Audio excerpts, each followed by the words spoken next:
Hello, welcome to this week's read-along vlog.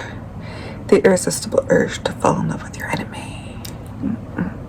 It's very pink, but I am down for an assassin, healer, enemies to lovers, Harry Potter, fanfiction, romantasy.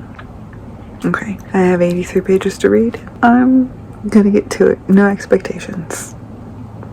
I feel like it's gonna be kind of snarky though.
We won't have to keep fondling the pendulous balls of the granting agencies this way.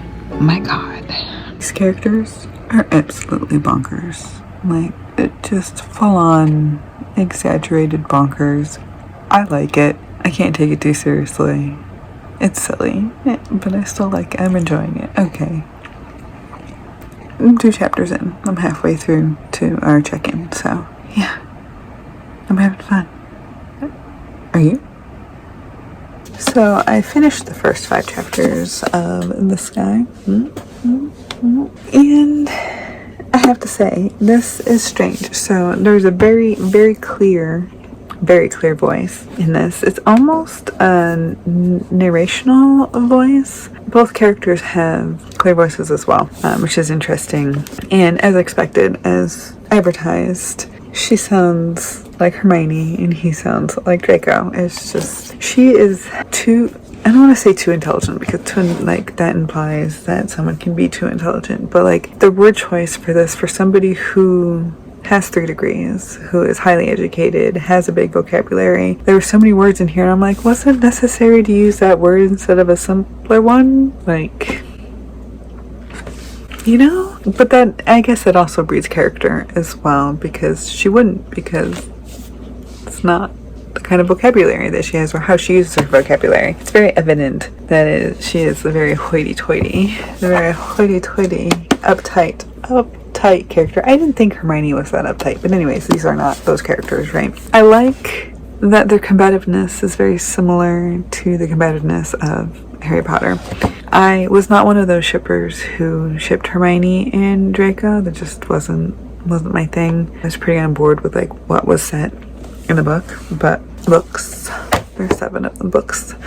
There's a lot of predictions. Things are going to get messy. Their hateful banter right now is going to transform into a teasing banter, I'm gonna guess. Lots of banter. Again, the narration voice is interesting, and it likes to, instead of showing us them arguing back and forth, it just kind of tells us how they argue back and forth in a way that like comes to a transition at the end of a chapter or something like that. It's an interesting choice. It works, but I feel like if it does it a lot, it's gonna get annoying.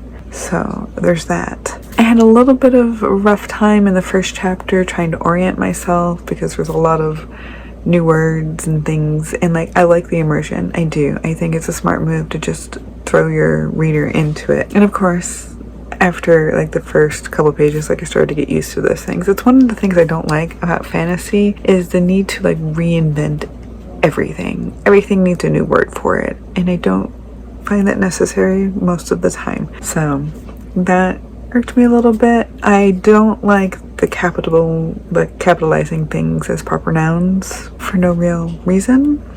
For emphasis, essentially.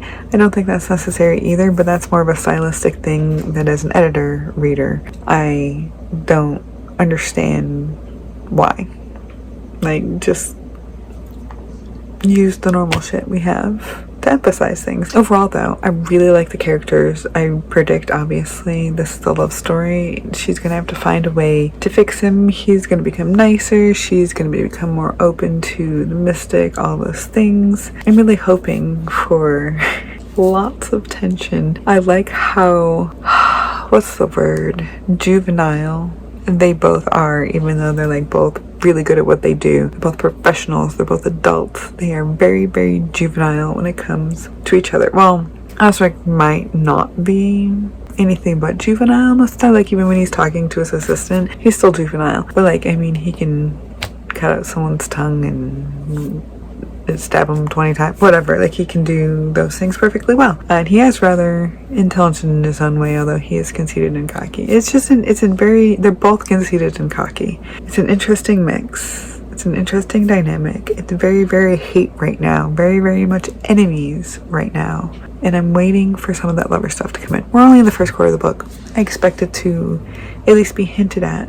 Well, I guess she did hint at it, him having a nice form and those kinds of things. I think he called her pretty or something of that sort at once, but like, the softening of themselves is what I'm expecting to happen in the next section. So I don't have any predictions at the moment other than the usual, right? I don't think he's gonna go back and steal. He might go back and steal the gold after he's cured, but then give it back in some way. Like, if I'm going to make a prediction about their behaviors towards the end of the book, it's been set up that he's going to steal the money back he donated to get his cure, and I'm pretty sure he's going to try. I don't think he's going to have a complete change of heart before he does that and has to like make up for it. At least that's what I would do. We'll see if that happens. Okay, well, y'all, week 1 with reading along is finished. Where are we reading to next week? What is my halfway point? This seems like a good halfway point. We'll read through chapter 10, so up to chapter 11, page 172 is where we're reading for next time. All right. Okay, thanks for being here, guys. I'll see you next time. Bye.